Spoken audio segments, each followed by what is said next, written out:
Ayun mga kagala, tapos na tayo sa pagliligpit ng tent. Nakita nyo naman. So naikarga ko na rin yung iba. So magsha-shower lang siguro muna kami. Kasi medyo 2 hours pa yung travel natin. So yan, naikarga ko na lahat. Siguro kailangan na natin magpalit ng sasakyan ng mga kagala. Kasi sobrang sikip na siya. Hindi na kasya yung normal na sasakyan eh. Pero kung kami-kami lang naman mga kagala is fundament time, okay pa naman to siya. At malayo pa rin naman ang nararating niya. So kung wala pang ibang sasama is okay lang tong sasakyan natin.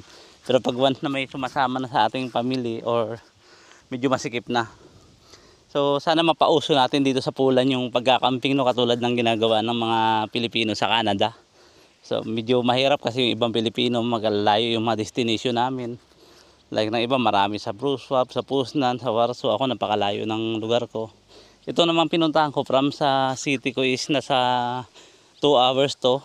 Kaya kahit malayo, kung mayroong usapan, mga vlogger dyan, mga vlogger na nagkakamping, katulad ng ginagawa nila sa Canada, nagsama-sama sila. So siguro bandang huli pag nakita nila nagkakamping ako mga kagala, is mauso din yan dito sa Pulan. Kasi sa Canada dati wala namang nagkakamping-camping eh. Nauso na lang nung huli. Ngayon sa Pilipinas, ang daming nagkakamp. So puro vlogger.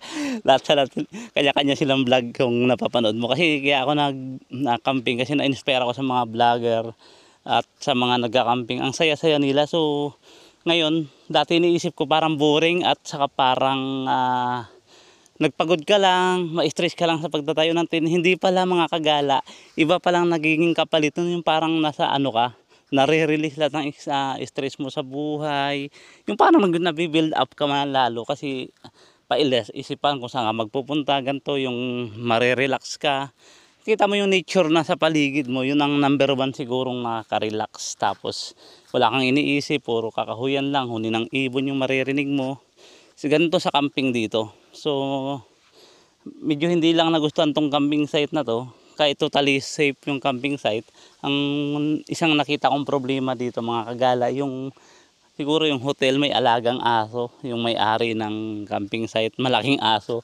So kumakahol ng alas 2 ng madaling araw, nagigising ka. So pero okay naman, matotal yung pag-entertain nila sa mga guests nila rito is maganda.